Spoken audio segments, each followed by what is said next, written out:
Hello friends, welcome back to YouTube channel P answer.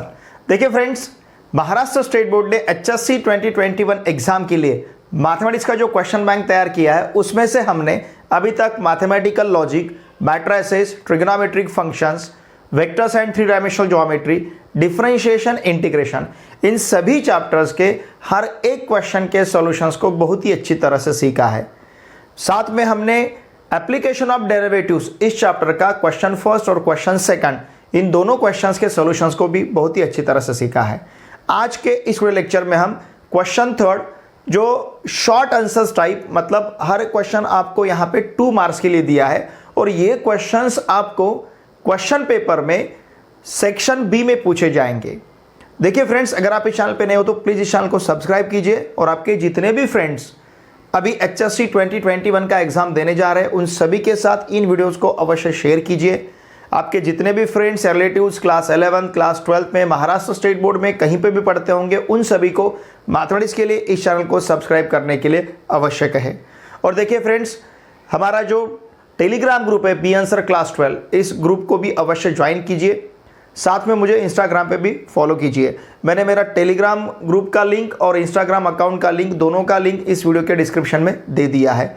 और अभी तक हमने मैथ्स पार्ट 1 और मैथ्स पार्ट 2, इन दोनों पार्ट के पूरे चैप्टर्स के हर एक एक्सरसाइज के हर एक क्वेश्चन के सॉल्यूशन को बहुत अच्छी तरह से सीखा है। तो उन सभी चैप्टर्स के वीडियो लेक्चर के प्लेलिस्ट का लिंक भी आपको इसी वीडियो के डिस्क्रिप्शन में दे दिया है। साथ में क्वेश्चन बैंक के सॉल्यूशंस के वीडियो लेक्चर के प्लेलिस्ट का लिंक भी इसी वीडियो के डिस्क्रिप्शन में मैंने आपके लिए दे दिया है। और देखिए फ्रेंड्स, हमारा जो ऐप है P answer the learning app, इस ऐप को भी ज़रूर इंस्टॉल कीजिए। आप इस ऐप का लिंक मैंने वीडियो के डिस्क्रिप्शन में दे दिया है या फिर उस ऐप को आप प्ले स्टोर से भी इंस्टॉल कर सकते हो। लुक हियर, अब ये एप्लीकेशन ऑफ डेरिवेटिव और डिफरेंशिएशन, ये दोनों भी चैप्टर्स 9 मार्क्स के लिए है। मतलब ये दोनों भी चैप्टर का वेटेज बहुत ज़्यादा है, तो इन चैप्टर पे हमें अच्छी तरह से फोकस करना है। डिफरेंशिएशन इस चैप्टर में अभी तक जो हमने सीखा है उसी को हमें यूज़ करना है एप्लीकेशन ऑफ डेरिवेटिव्स में। ठीक है, लुक हियर, यहाँ के जो क्वेश्चंस हमें दिए हैं ये सभी 2 मार्क्स के क्वेश्चंस हैं और ये शॉर्ट आंसर्स टाइप क्वेश्चंस रहेंगे। अब क्वेश्चन नंबर 1 जो है, find the slope of normal to the curve 3x² - y² equals to 8 at the point 2, 2। हमें पता है tangent and normals are perpendicular to each other, और जो दो लाइंस परपेंडिकुलर रहते हैं उनके स्लोप का प्रोडक्ट -1 रहता है। इसका मतलब अगर एक आधे लाइन का स्लोप हमें पता है तो दूसरे परपेंडिकुलर लाइन का स्लोप हम उस लाइन के जिस लाइन का स्लोप पता है उसका निगेटिव रेसिप्रोकल लिए बाद हमें परपेंडिकुलर लाइन का स्लोप मिलता है। तो यहाँ पे हम टैंजेंट का स्लोप फाइंड करेंगे। टैंजेंट के स्लोप का निगेटिव रेसिप्रोकल मतलब नॉर्मल का स्लोप रहेगा, क्योंकि टैंजेंट और नॉर्मल परपेंडिकुलर रहते हैं। ठीक है, क्वेश्चन नंबर 2 में हमें टैंजेंट का स्लोप फाइंड करने के लिए कहा गया है। क्वेश्चन नंबर 1 में हमें नॉर्मल का स्लोप फाइंड करना है। तो यहाँ पे स्लोप फाइंड करने के लिए हम कैलकुलस मेथड यूज करते हैं। मतलब कर्व का जो इक्वेशन है उस इक्वेशन को हमें डिफरेंशिएट करना है, उस डेरिवेटिव को पर्टिकुलर पॉइंट, जिसे हम पॉइंट ऑफ कांटेक्ट कहते हैं, पॉइंट ऑफ कांटेक्ट पे उस डेरिवेटिव को फाइंड करना, that is the slope of tangent. और टैंजेंट के स्लोप का निगेटिव रेसिप्रोकल ये रहेगा नॉर्मल का स्लोप। ठीक है, देखिए यहाँ पे हमें कर्व क्या दिया है। Look here, given curve is, यहाँ का कर्व है 3x² - y² equals to 8। Okay, इसे हम डिफरेंशिएट करते हैं विथ रिस्पेक्ट टू x। तो इसका डेरिवेटिव हमें मिलेगा 6x, यहाँ पे y² का derivative -2y dy/dx equals to 8 का डेरिवेटिव रहेगा 0। Therefore -2y dy/dx equals to रहेगा -6x। ठीक है ना, ये रहेगा -6x। इसका मतलब dy/dx equals to -6x upon -2y and therefore dy/dx equals to ये रहेगा 3x अपॉन y।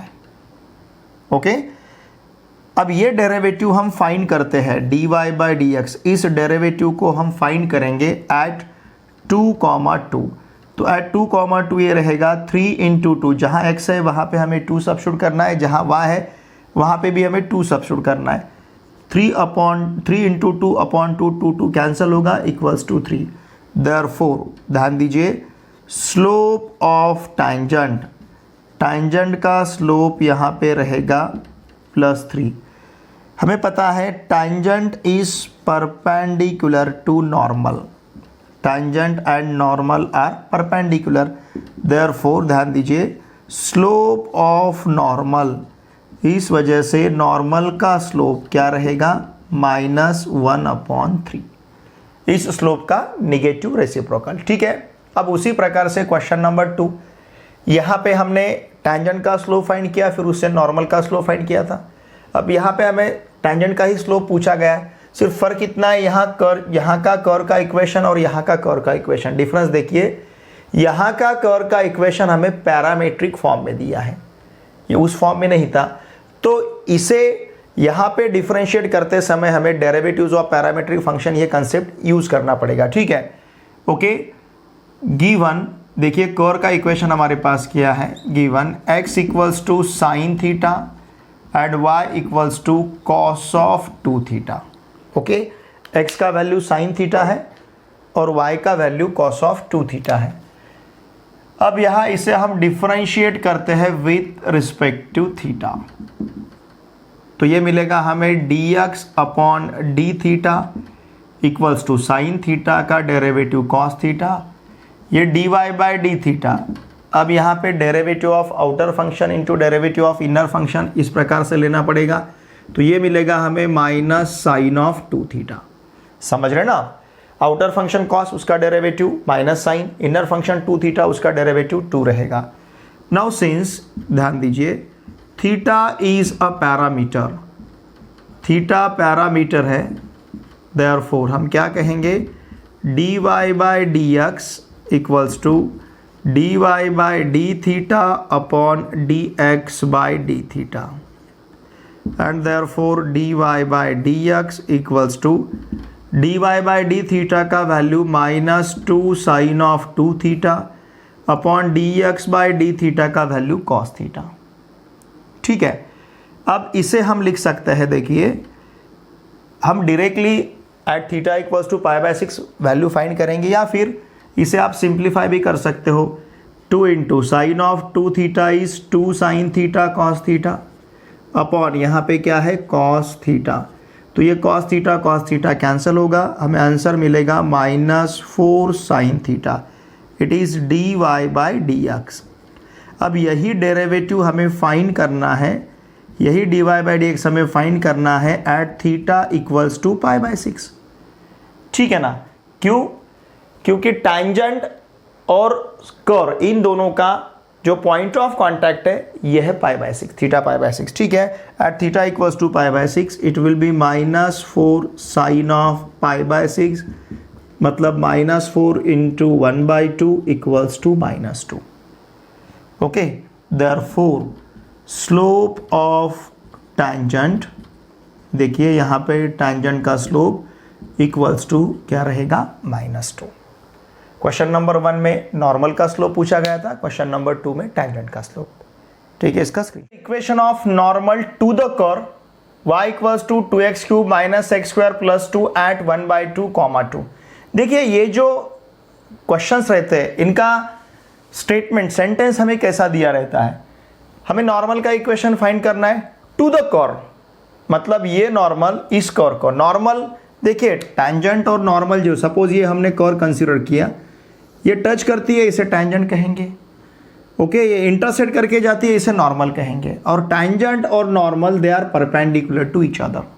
तो हमें इसका इक्वेशन फाइंड करना है, इस नॉर्मल का इक्वेशन हमें फाइंड करना है, जो टैंजेंट नॉर्मल को, जो नॉर्मल टैंजेंट को परपेंडिकुलर रहती है उस नॉर्मल का हमें यहाँ पे इक्वेशन फाइंड करना है। तो टू द कर्व एट मतलब ये पॉइंट ऑफ कॉन्टैक्ट जो रहता है, जिसे हम पॉइंट ऑफ कॉन्टैक्ट क्यों कहेंगे, क्योंकि ये देखिए कॉन्टैक्ट, ये कॉन्टैक्ट मिला रहा है, मतलब ये तीनों फिगर को एक साथ मिला रहा है, ये जो पॉइंट हमें दिखेगा इसे पॉइंट ऑफ कॉन्टैक्ट कहते हैं हम। ये 1/2, 2 हमें दिया है पॉइंट ऑफ कॉन्टैक्ट। इस कर्व का इक्वेशन हमें दिया है 2x³ - x² + 2, कर्व का इक्वेशन दिया है, पॉइंट ऑफ कॉन्टैक्ट दिया है, हमें यहाँ पे हमें नॉर्मल का इक्वेशन फाइंड करना है। देखिए नॉर्मल का इक्वेशन फाइंड करने के लिए सिंपली हम यहाँ पे स्लोप फाइंड करेंगे नॉर्मल का, और नॉर्मल का स्लोप हमें पता अगर हो गया, ये नॉर्मल के ऊपर का पॉइंट है, क्योंकि ये पॉइंट ऑफ कांटेक्ट तीनों भी फिगर पे प्रेजेंट रहेगा, नॉर्मल पे रहेगा, टैंजेंट पे रहेगा, कर्व पे रहेगा। तो तीनों फिगर का ये कॉमन पॉइंट है, मतलब हमें नॉर्मल के ऊपर का पॉइंट पता है। अगर नॉर्मल का हम स्लोप फाइंड कर पाए तो नॉर्मल का स्लोप और ये नॉर्मल के ऊपर का point by slope point form हम नॉर्मल का इक्वेशन फाइंड कर सकते हैं। इस प्रकार से हम इसका इक्वेशन फाइंड करेंगे। अब इस नॉर्मल का स्लोप हम कैसे फाइंड करेंगे, हमें टैंजेंट का स्लोप फाइंड करते आएगा, टैंजेंट के स्लोप से हम नॉर्मल का स्लोप फाइंड करेंगे, because tangent and normal are perpendicular to each other. तो टैंजेंट का जो स्लोप रहेगा उसका नेगेटिव रेसिप्रोकल हम नॉर्मल का स्लोप ले सकते हैं, या फिर जो डेरिवेटिव हम फाइंड करते हैं उस डेरिवेटिव का अगर हम नेगेटिव रेसिप्रोकल लेते हैं तो भी हम वहां पे डायरेक्टली नॉर्मल का स्लोप कंसीडर कर सकते हैं। ठीक है, नाउ गिवन कर्व इज, देखिए हमें कर्व का इक्वेशन क्या दिया है, गिवन कर्व इज, कर्व क्या है हमारे पास, y equals to 2x cube minus x square plus 2। इसे डिफ्रेंशिएट करते हैं हम with respect to, differentiate with respect to x, तो हमें dy by d x equals to क्या मिलेगा, 6x स्क्वायर माइनस 2x। ठीक है ना, 2x cube minus x square plus 2, तो ये मिलेगा हमें 6x स्क्वायर माइनस 2x। ठीक है, एक बार मैं क्वेश्चन चेक कर लेता हूं। देखिए क्वेश्चन है हमारे पास, find the equation of normal to the curve, okay, y equals to 2x cube minus x square plus 2 at 1/2, 2। Same question number second में दिया था, तो इसलिए थोड़ा सा मैं कंफ्यूज हो गया यहाँ पे। सेम क्वेश्चन सेकंड में जो वेरी शॉर्ट आंसर क्वेश्चन है, क्वेश्चन सेकंड में पहला क्वेश्चन वहाँ पे सिर्फ हमने टैंजेंट का स्लोप फाइंड किया था, सेम वही क्वेश्चन थर्ड में दिया है यहाँ पे। ठीक है ना, इसमें 3 नंबर का find the equation of normal to the curve, वही कर्व और वही पॉइंट ऑफ कॉन्टैक्ट है। ओके, ना रुक हियर, अब इसे हमने डिफ्रेंशिएट किया विथ रिस्पेक्ट टू x, तो हमें 6x स्क्वायर माइनस 2x मिला है। अब ये जो डेरिवेटिव है, ये डेरिवेटिव हम फाइंड करेंगे कहाँ पे, एट पॉइंट ऑफ कॉन्टैक्ट, मतलब 1/2, 2 यहाँ पे, तो ये मिलेगा 6 इंटू 1/2 का स्क्वायर 1/4 माइनस 2 इंटू 2। ठीक है ना, हमने x का वैल्यू 2 इंटू 1/2 x का ही वैल्यू सब्स्टिट्यूट कर रहे हैं हम। यहाँ पे 1/2 का स्क्वायर 1/4 मिलेगा, फिर 2 इंटू 1/2, ये 2 कैंसिल होगा, तो यहाँ रहेगा 3/2 माइनस 1, ये 2 कैंसिल, 2 3 जा 6, 2 2 जा 4, 3/2 माइनस 1, तो ये मिलेगा हमें 1/2। ओके, नाउ देयरफॉर आप डायरेक्टली इससे स्लोप ऑफ नॉर्मल ले सकते हो, या फिर मैं लिखता हूँ slope of tangent, slope of tangent रहेगा 1/2, and therefore slope of normal equals to -2। क्यों, because tangent is perpendicular to normal, tangent normal को परपेंडिकुलर रहता है। ठीक है, इसलिए स्लोप ऑफ टैंजेंट 1/2 था, तो स्लोप ऑफ नॉर्मल हमें -2 मिला है। ना लुक हियर, अब देखिए हमारे पास नॉर्मल का स्लोप है, और नॉर्मल जिस पॉइंट से पास होता है वो पॉइंट भी हमारे पास है। नाउ द इक्वेशन ऑफ, मैं पूरा सेंटेंस लिखता हूँ, the equation of normal having slope, देखिए नॉर्मल का स्लोप क्या है, m equals to -2 and passing through point, and passing through the point, कौन सा पॉइंट, जिसे हम x1 y1 कहेंगे, ये पॉइंट है 1/2, 2। ओके, इस पॉइंट से पास हो रहा है 1/2, 2 इस। अब इक्वेशन लेंगे हम y minus y1 equals to m into inside the bracket x minus x1, y minus, what is y1 now, y1 का वैल्यू हमारे पास देखिए कितना है 2, y minus 2 equals to m कितना है -2, x माइनस x1 का वैल्यू 1/2। इसे सिर्फ सिंप्लीफाई कर लेना है। नाउ देयरफॉर 2 से मल्टीप्लाई करते हैं तो क्या मिलेगा, y minus 2 equals to -2x plus 1, 2 cancel होगा, माइनस इंटू माइनस प्लस बनेगा। अब ये पूरे टर्म्स अगर हम ट्रांसफ़र करते हैं तो देखिए क्या मिलेगा, ये 2x फिर ये प्लस y, -2x को ट्रांसफ़र किया 2x, फिर ये +y, ये 1 इधर ट्रांसफ़र करेंगे तो -1 बनेगा, तो मैं डायरेक्टली यहाँ पे इसे -3 लिखता हूँ = 0। तो ये रहेगा नॉर्मल का इक्वेशन। ध्यान दीजिए, अब ये इक्वेशन सही है या नहीं हम यहीं पे चेक कर सकते हैं। कैसे चेक करेंगे? हमारे पास दो कंडीशंस है। कौन से? एक तो इसका स्लोप हमें -2 मिलना चाहिए। अब देखिए स्लोप हम किस प्रकार से फाइंड करते हैं। अगर लाइन का इक्वेशन, ध्यान दीजिए, लाइन का इक्वेशन ax + by + c = 0 रहा, तो उस लाइन का जो स्लोप है हम स्लोप लेते हैं -a/b। इफ़ यू रिमेंबर, ये हमने pair of straight line chapter में भी देखा है और 11th में स्ट्रेट लाइन चैप्टर में भी सीखा है और साथ में हमने 10th में भी सीखा है। ठीक है, अब minus coefficient of x upon coefficient of y अगर ऐसे लेते हैं तो -2 ही आंसर मिलेगा। तो स्लोप हमारे पास -2 है। दूसरा कंडीशन, ये पहला कंडीशन, ठीक है। अब दूसरा कंडीशन चेक करने का क्या, हमारे पास 1/2, 2 ये पॉइंट है। ओके, ये पॉइंट नॉर्मल पे है, टैंजेंट पे है, कर्व पे है। इसका मतलब इस पॉइंट ने नॉर्मल का इक्वेशन, टैंजेंट का इक्वेशन, कर्व का इक्वेशन सेटिस्फाई करना चाहिए। हमें सिर्फ यहाँ पे नॉर्मल का इक्वेशन सेटिस्फाई करता है क्या नहीं ये देखना है।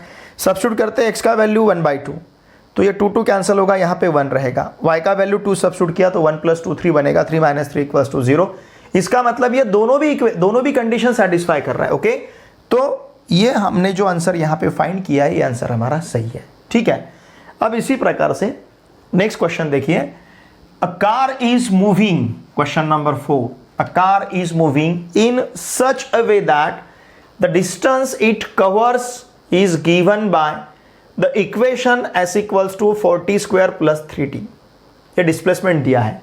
ओके, कार जो मूव हो रहा है उसका डिस्टेंस कवर करने के लिए हमें यहाँ पे इक्वेशन दिया है s = 40² + 3t, where s is in metres, मतलब डिस्प्लेसमेंट हमें मीटर्स में दिया है, and t is in seconds और टाइम सेकेंड में मेजर किया गया है।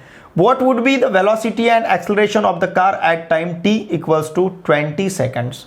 What would be the velocity and acceleration? Velocity और एक्सलरेशन यहाँ पे हमें पूछा गया है। ठीक है, एक बार फिर से मैं इसे चेक करता हूँ, लिखते समय कुछ गलती तो नहीं हुई हमारी। देखिए क्वेश्चन है, a car is moving in such a way that the distance it covers is given by the equation s = 40² + 3t, where s is in meters and t is in seconds. What would be the velocity and the acceleration of the car at time t = 20 seconds? Okay, देखिए displacement हमें क्या दिया है, इसे हम consider करते हैं given s = 4t² + 3t।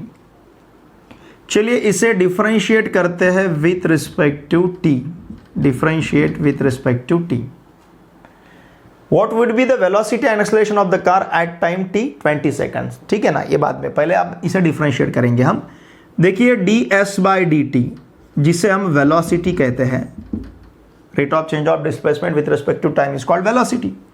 Okay, displacement का derivative with respect to time velocity मिलेगा। 40² इट विल बी 80 + 3t, ये 3 रहेगा। तो देखिए ds/dt ये हमें 80 + 3 मिला है। चलिए इसे हम फिर से डिफरेंशिएट करते हैं, differentiate with respect to t। तो dv/dt मतलब d2s/dt² होगा। देखिए इसका डेरिवेटिव d2s/dt², अब उसे नहीं लेंगे हम, v का derivative with respect time dv/dt, और इस dv/dt को कहेंगे हम एक्सेलरेशन, तो ये रहेगा 8। ठीक है ना, देखिए यहाँ का एक्सेलरेशन इंडिपेंडेंट ऑफ टाइम है। ठीक है ना, ये एक्सेलरेशन कैसा है, यहाँ पे टाइम के ऊपर ये डिपेंडेंट नहीं है, यूनिफॉर्म एक्सेलरेटेड जिसे हम कहते हैं। ठीक है ना, ये टाइम के ऊपर यहाँ पे डिपेंड नहीं है। अब देखिए ये जो dv/dt है और ये ds/dt है, ये हमें फाइंड करना है एट 20 सेकंड्स, मतलब वेलोसिटी और एक्सेलरेशन। तो देखिए हम फाइंड करेंगे dv/dt, ध्यान दीजिए dv/dt कब, जब t = 20 सेकंड्स है। ओके, इक्वल्स टू ये v, तो 8 × 20 + 3 ये रहेगा 8 × 20 160 + 3 163, इसे लेना है मीटर पर सेकंड। मीटर पर सेकंड लेना पड़ेगा हमें, क्योंकि यहाँ का डिस्प्लेसमेंट यस हमें मीटर्स में दिया है। नाउ ध्यान दीजिए, dv बाई dt, मतलब जिसे हम, ये हमने क्या फाइंड किया, सॉरी ये डिस्प्लेसमेंट ds बाई dt लिया, सॉरी ये ds बाई dt लिया है वेलोसिटी। अब dv बाई dt लेना है at t equals to 20 seconds, at t equals to 20 second, जिसे हम एक्सलरेशन कहेंगे। d2s बाई dt स्क्वायर कह सकते हैं, या फिर इसे dv बाई dt, ये एक्सलरेशन। तो यहाँ पे ये तो 8 ही मिलेगा हमें, 8 मीटर पर सेकंड्स, क्योंकि यहाँ पे t का वैल्यू नहीं है, इंडिपेंडेंट ऑफ t है। तो ये जो एक्सलरेशन रहेगा ये 8 ही रहेगा, क्योंकि यहाँ पे t इन्वॉल्व नहीं हो रहा है। तो देखिए eight what would be the velocity and acceleration of the car at time t equals to 20 seconds? तो at time t equals to 20 seconds velocity और एक्सलरेशन ये दोनों भी इस प्रकार से रहेंगे, 163 मीटर पर सेकंड्स और 8 मीटर पर सेकंड्स। ओके, यहाँ पे फिर से लिखने की ज़रूरत नहीं, तो आप यहाँ पे लिख सकते हो therefore at time t equals to 20 seconds the velocity and acceleration, the velocity and acceleration are क्या रहेंगे, वेलोसिटी रहेगा 163 मीटर पर सेकंड और एक्सलरेशन रहेगा 8 मीटर पर सेकंड रिस्पेक्टिवली। ठीक है, इस प्रकार से वेलोसिटी और एक्सेलरेशन रहेंगे। इसका स्क्रीनशॉट लीजिए। आइए देखिए, a man of height 2 meters walks at a uniform speed of 6 kilometre per hour away from a lamp post of 6 meters high. Find the rate at which the length of shadow is increasing.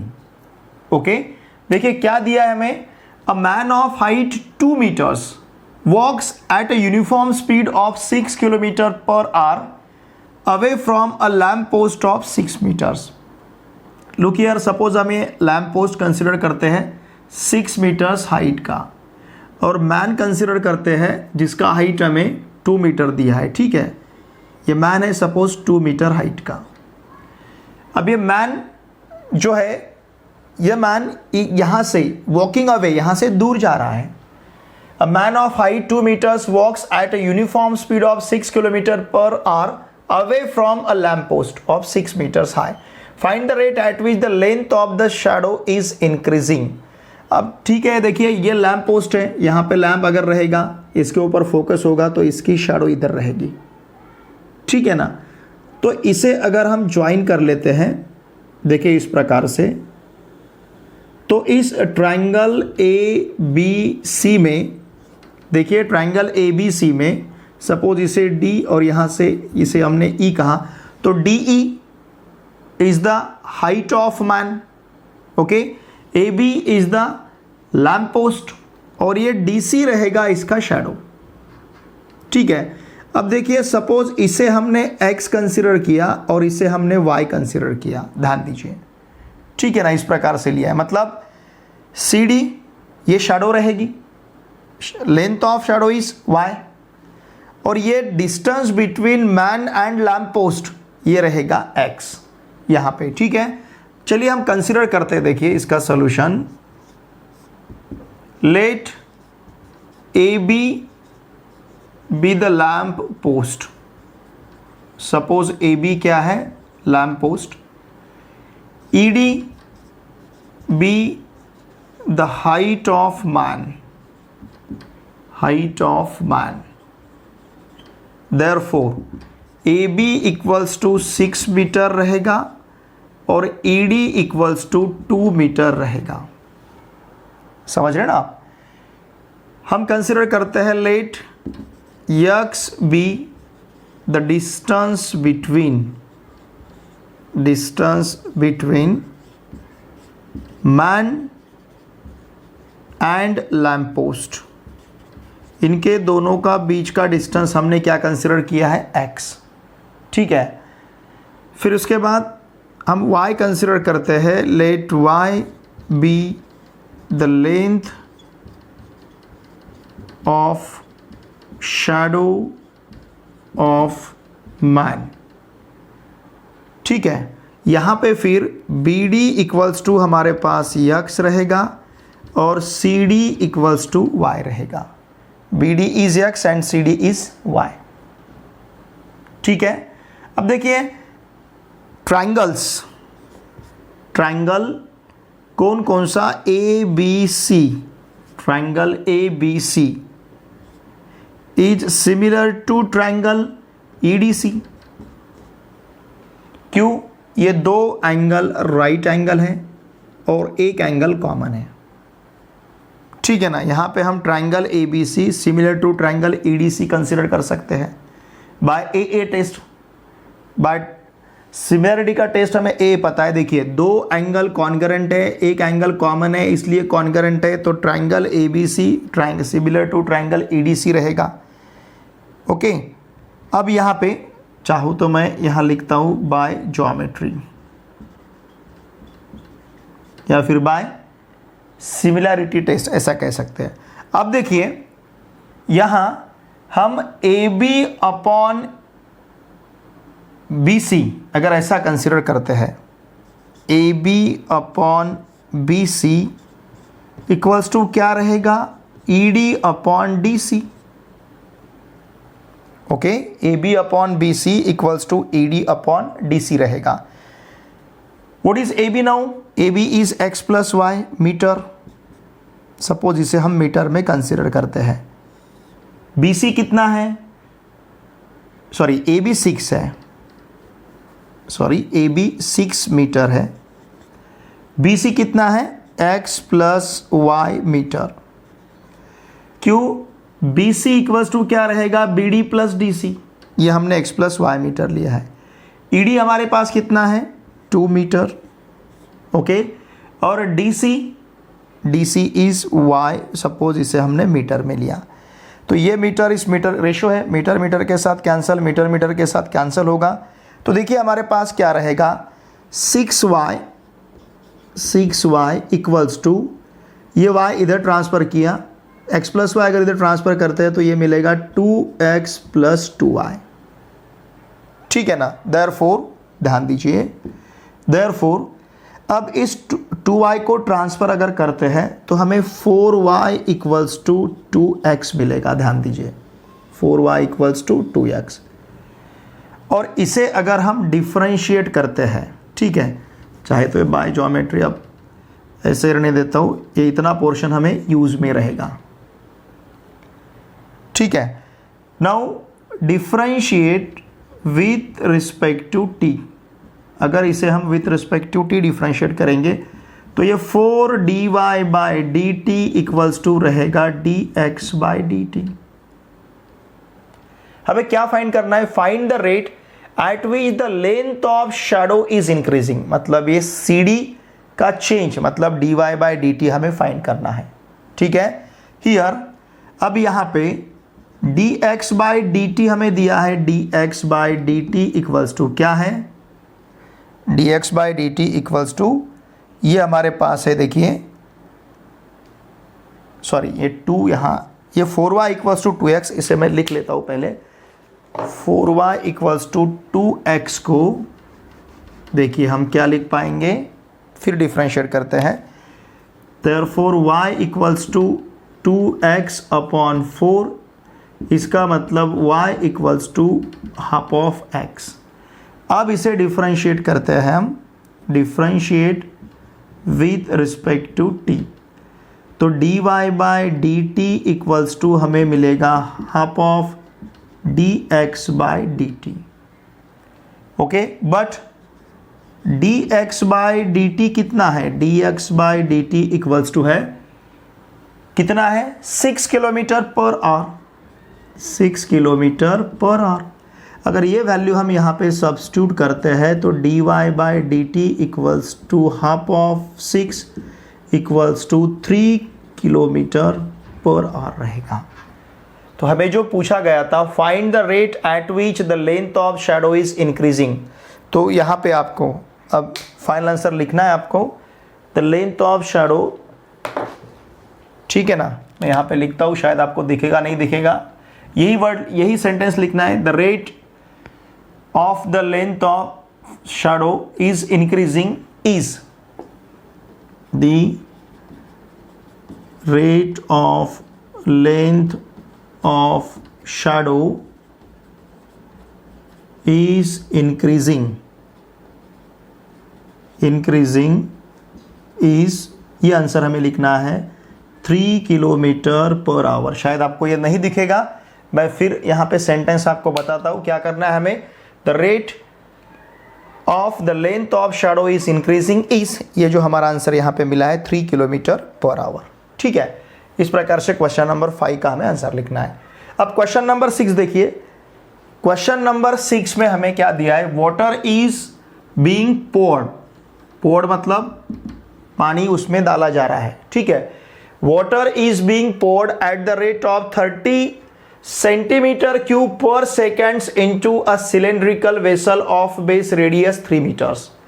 देखिए cylindrical base है, okay, इस type का vessel है,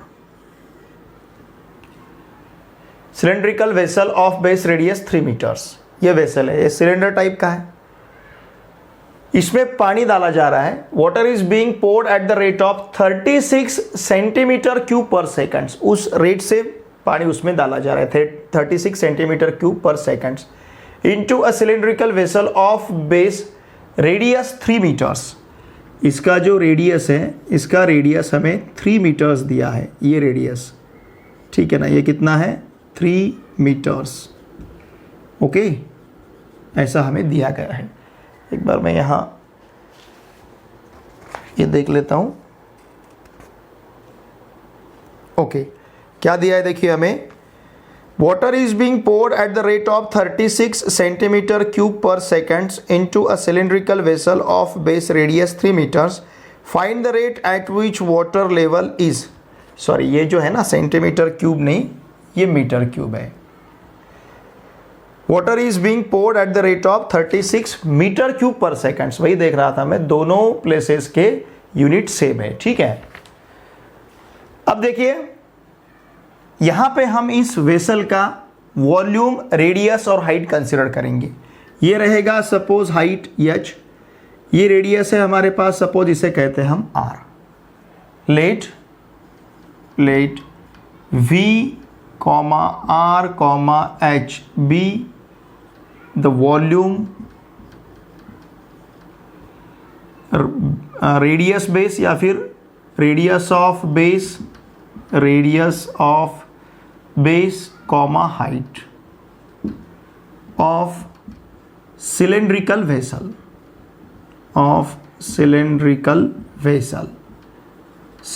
vessel के respectively. हमने इस प्रकार से देखिए क्या क्या कंसिडर किया है, वॉल्यूम कंसिडर किया है, रेडियस कंसिडर किया है और हाइट कंसिडर किया है। तो हमें वॉल्यूम पता है, वॉल्यूम का फॉर्मूला है V equals to pi r square h, it is the volume of cylinder के वॉल्यूम का जो फॉर्मूला है हमारे पास, V इक्वल्स टू क्या है, पाई r स्क्वायर h। यहाँ पे सभी t के फंक्शन है, ठीक है ना, यहाँ हमारे पास ये सभी t के फंक्शंस है। तो देखिए चाहे तो हम यहाँ पे अब r का पहले वैल्यू सब्स्टिट्यूट करेंगे, r इक्वल्स टू, देखिए r का वैल्यू कितना है हमारे पास, r equals to 3 metres. Now r equals to 3 metres, अगर ये वैल्यू हम सब्स्टिट्यूट करते हैं तो v इक्वल्स टू हमें मिलेगा 9 पाई h, क्यों, क्योंकि हमारे पास r का वैल्यू 3 मीटर्स है। अब इसे डिफरेंशिएट करते हैं हम विथ रिस्पेक्ट टू t। अगर वॉल्यूम को with respect to t differentiate करेंगे तो ये dv बाई dt मिलेगा, dv by dt equals to 9 pi dh by dt, इस प्रकार से रहेगा। हमें क्या फाइंड करना है, find the rate at which water level is rising, मतलब dh बाई dt हमें फाइंड करना है, ठीक है। अब यहाँ पे नाउ हमें dv बाई dt दिया है, dv by dt equals to कितना है 36 मीटर क्यूब पर सेकेंड्स ऐसा दिया है, 36 metre cube per seconds. Therefore 36 equals to 9 pi dh/dt consider कर सकते हैं। इसका मतलब dh/dt equals to 36/9 pi. Okay, 9 से अगर 36 को डिवाइड करेंगे तो 4 मिलेगा। इसका मतलब dh/dt इक्वल्स टू 4/पाई। ओके, 4/पाई। अब ये हाइट है और टाइम भी है, हाइट अपॉन टाइम है, तो ये रहेगा हमारा मीटर पर सेकेंड्स। ठीक है ना, dh/dt क्या रहेगा, 4/पाई मीटर पर सेकेंड, क्योंकि इसमें रेट ऑफ चेंज है। Find the rate at which water level is rising, मतलब यहां पे हाइट का change with respect to time, इस प्रकार से लेना है, तो इसलिए dh/dt है तो यूनिट रहेगा मीटर पर सेकेंड्स। तो 4/पाई मीटर पर सेकेंड्स। तो हम यहां पे लिख सकते हैं क्या, therefore the rate at which water level, the rate at which water level is rising, water level is rising is, ये रेट रहेगा 4/पाई मीटर पर सेकेंड्स। ठीक है, देखिए क्वेश्चन नंबर 7 में हमें ये जो फंक्शन f ऑफ x दिया है, ये फंक्शन इंक्रीजिंग है या फिर डिक्रीजिंग है, ऐसा यहाँ पे चेक करना है। हमें पता है फंक्शन का फर्स्ट डेरिवेटिव अगर ग्रेटर दैन 0 रहता है तो फंक्शन इज इंक्रीजिंग, और उसका फर्स्ट डेरिवेटिव अगर लेस दैन 0 रहेगा तो फंक्शन इज डिक्रीजिंग। तो इसका मतलब इंक्रीजिंग डिक्रीजिंग के लिए हमें फर्स्ट डेरिवेटिव टेस्ट लेना जरूरी है। ठीक है, तो चलिए देखिए, हम f ऑफ x पहले कंसिडर करते हैं। हमारे पास f ऑफ x है x cube plus 6x square plus 12x minus 5।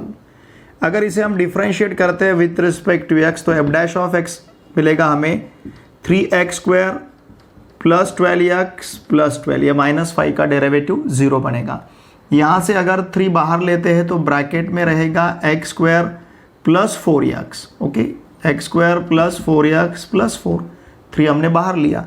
इसका मतलब देखिए f dash of x equals to 3 into x square plus 4x plus 4, it is x plus 2 bracket square.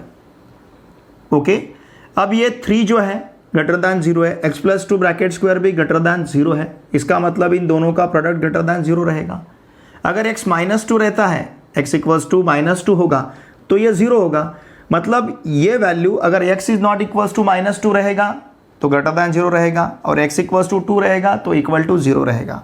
Okay, हम क्या कह सकते हैं, देखिए for all x belongs to r, x is not equals to minus 2, ये 3 into x plus 2 bracket square greater than 0 ही रहेगा। लेकिन for x equals to minus 2 it is equal to 0 रहेगा। देयरफॉर हम क्या कह सकते हैं, f dash of x is greater than 0 for all, is greater than or equals to 0 for all x belongs to r। ठीक है ना, equal to 0 कब होगा, जब x का वैल्यू माइनस 2 रहेगा।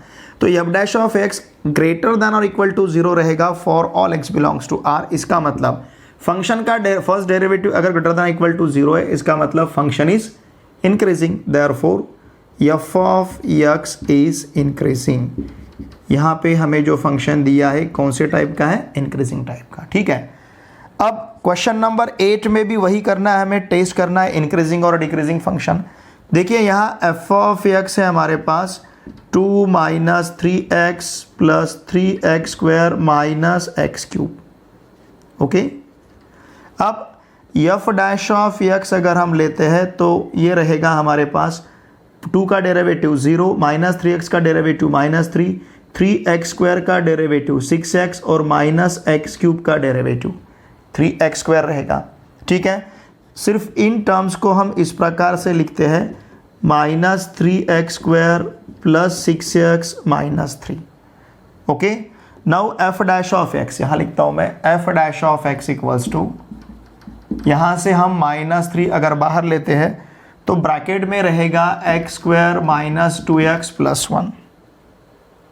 ठीक है, माइनस 3 हमने बाहर लिया, and therefore f dash of x equals to -3 into x minus 1 bracket square. X square minus 2x plus 1 जो है एक्स माइनस 1 ब्रैकेट स्क्वायर है।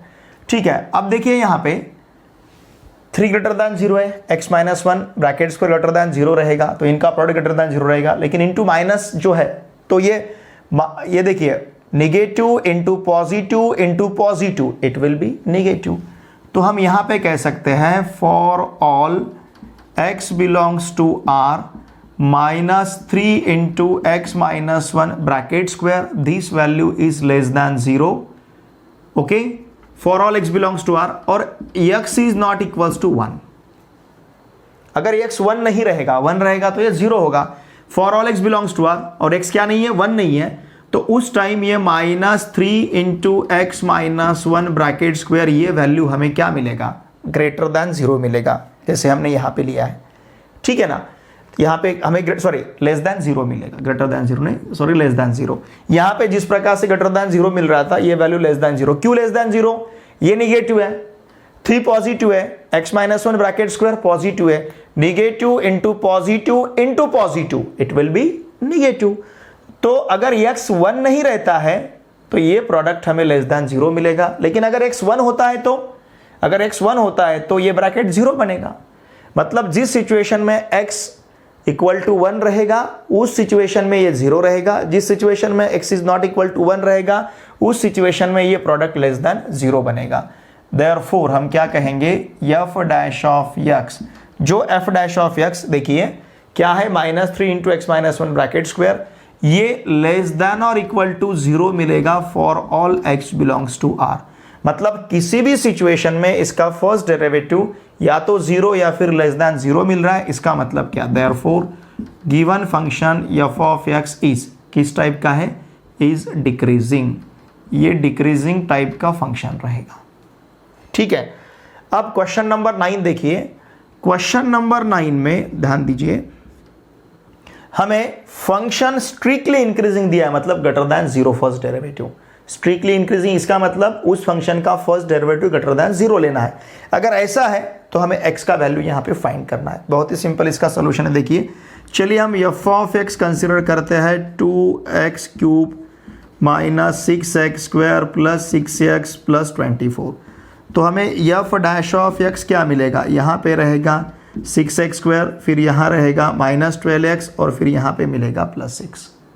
ठीक है, now therefore f dash of x equals to 6 अगर bracket के बाहर लेते हैं तो ये रहेगा x square minus 2x plus 1 and therefore f dash of x equals to 6 into ये x माइनस 1 ब्रैकेट स्क्वायर का एक्सपेंशन रहेगा। ठीक है, हमें f ऑफ x क्या दिया है, since look here, since f of x is strictly increasing, f of x strictly increasing है, इसका मतलब क्या, इसका फर्स्ट डेरिवेटिव ग्रेटर दैन 0 रहेगा। Okay, first derivative greater than 0। Therefore हम क्या कहेंगे, देयरफॉर यहाँ लिखता हूँ मैं 6 into x minus 1 bracket square greater than 0। Okay, इसका मतलब ध्यान दीजिए x minus 1 bracket square is greater than 0। 6 अगर ट्रांसफर करेंगे तो इसका मतलब क्या रहेगा, x belongs to set of real number. लेकिन यहाँ पे ग्रेटर दैन 0 रहने के लिए अगर सपोज यहाँ पे x का वैल्यू 1 होता है, ठीक है ना, मैं इस टर्म को यहाँ लिखता हूँ। देखिए 6 into x minus 1 bracket square greater than 0 है, इसका मतलब क्या, x minus 1 bracket square greater than 0 है, क्योंकि 6 नॉन जीरो है। 6 अगर ट्रांसफर करेंगे तो 0/6 0 ही मिलेगा। x minus 1 bracket square greater than 0 कब पॉसिबल है, सिर्फ x यहाँ पे 1 नहीं रहना चाहिए। अगर x 1 नहीं रहता है तो आप x का कोई भी वैल्यू यहाँ पे सब्स्टिट्यूट कीजिए, चाहे 1 से बड़ा हो चाहे 1 से छोटा हो। 1 से अगर बड़ा रहेगा तो आंसर पॉजिटिव ही मिलेगा, उसका स्क्वायर तो पॉजिटिव आएगा। अगर x 1 से छोटा रहेगा तो आंसर निगेटिव मिलेगा, लेकिन उसका स्क्वायर पॉजिटिव बनेगा। तो इसका मतलब x जब 1 नहीं रहता है तब इसका स्क्वायर ग्रेटर दैन 0 आएगा, लेकिन अगर x 1 बनेगा तो ये ब्रैकेट हमें 0 आंसर देगा। समझ रहे ना आप, और हमें 0 नहीं चाहिए, हमें ग्रेटर दैन 0 चाहिए। इसलिए हम क्या कहेंगे, x belongs to set of real number except singleton set 1, उसमें से सिर्फ हमें 1 माइनस करना पड़ेगा। ठीक है, तो हमें x के वैल्यू फाइंड करने हैं जब फंक्शन स्ट्रिक्टली इंक्रीजिंग रहेगा। तो जब फंक्शन स्ट्रिक्टली इंक्रीजिंग रहेगा तो x के वैल्यू क्या रहेंगे? ऑल रियल नंबर्स, सभी रियल नंबर x के वैल्यू रहेंगे, सिर्फ क्या नहीं रहेगा? 1, क्योंकि अगर 1 यहां पे हम सब्स्टिट्यूट करते हैं तो 1 माइनस 1 0 बनेगा, 0 ग्रेटर दैन 0 नहीं रहेगा, हमें ग्रेटर दैन 0 चाहिए। ठीक है, तो इस प्रकार से इसके हमें वैल्यू मिलेंगे। एक बार इसका आप स्क्रीनशॉट लीजिए। ओके, देखिए फ्रेंड्स, आज के इस लेक्चर में हमने क्वेश्चन नंबर 3, जहां हमें टोटल 9 सब क्वेश्चंस दिए थे, उन सभी 9 क्वेश्चंस के मतलब हर एक क्वेश्चन के सॉल्यूशन को हमने बहुत ही अच्छी तरह से सीखा। ये सभी क्वेश्चंस 2 मार्क्स के लिए हमें यहाँ पे दिए गए। इसका मतलब इस चैप्टर पे या इस चैप्टर पे अगर ये क्वेश्चन आपको पूछा जाता है तो ये क्वेश्चन पेपर में सेक्शन बी में पूछा जाएगा, क्योंकि वहीं पे 2 मार्क्स के सभी क्वेश्चंस हमें पूछे जाते हैं। ठीक है, तो देखिए फ्रेंड्स, मैंने तो बहुत ही अच्छी तरह से यहाँ पे आपको सिखाने का प्रयास किया है। फिर भी अगर आपको कुछ डाउट है तो प्लीज़ वीडियो के कमेंट बॉक्स में लिख के मुझे ज़रूर भेजिए। मैं बार बार आपसे रिक्वेस्ट कर रहा हूँ कि आप कमेंट किया कीजिए, आपको वीडियो कैसा लगता है। वीडियो देखे बाद प्लीज़ वीडियो को लाइक किया कीजिए। कमेंट आपने करना है, वीडियो को आपने लाइक करना है, वीडियो को आपने आपके फ्रेंड के साथ शेयर भी करना है। देखिए, आप अगर वीडियो को शेयर करोगे तो निश्चित रूप से इससे बहुत सारे स्टूडेंट्स का फ़ायदा होगा। एक पहली बात। दूसरी बात, हमारे सब्सक्राइबर बढ़ेंगे, इस वीडियोस पे व्यूज़ बढ़ेंगे और कमेंट्स भी हमें अच्छी आएगी और लाइक्स भी बढ़ेंगे हमारे। तो ये सब सिर्फ आपने देखना और अपने पास ही रखना, ऐसा मत कीजिए। देखिए बात, इन वीडियो को प्लीज़, क्योंकि मालूम तो होना चाहिए, हमारे वीडियोस, हमारे ये लिंक बच्चों के पास पहुंचने चाहिए। मेरे पास तो उतना ज़्यादा प्लेटफॉर्म नहीं कि मैं ज़्यादा, अगर मेरे पास कांटेक्ट रहते तो मैं शेयर भी कर देता, लेकिन इतना तो मेरे पास, जितने आपके कांटेक्ट हैं, लाखों बच्चे अभी HSC 2021 का मैथ्स का क्वेश्चन पेपर देने वाले हैं, तो उन सभी के पास ये पहुंचना ही चाहिए। देखिए, महाराष्ट्र में मुझे नहीं लगता बहुत ज़्यादा 2 या 3 चैनल ऐसे हो गए कि जो चैनल आपको HSC 2021 के लिए महाराष्ट्र स्टेट बोर्ड ने जो क्वेश्चन बैंक तैयार किया है मैथमेटिक्स का, उसका सॉल्यूशन आपको प्रोवाइड कर रहे होंगे। मैक्सिमम है तो 2 ही चैनल, 2 या 3 ही चैनल ऐसे हो गए, ऐसा कह रहा हूँ। और उनमें से भी मुझे अभी ऐसा लग रहा है कि हमारा ही चैनल सबसे आगे है, कि जो अभी आपको इतने, मतलब अभी देखिए, हमने पेपर सेकंड के 2 chapter differentiation integration, paper first के 4 chapter mathematical logic, matrices, trigonometric function, vectors, इन चैप्टर्स के, और ये हमारा 3rd चैप्टर पेपर सेकंड का यहाँ भी हमने स्टार्ट किया है।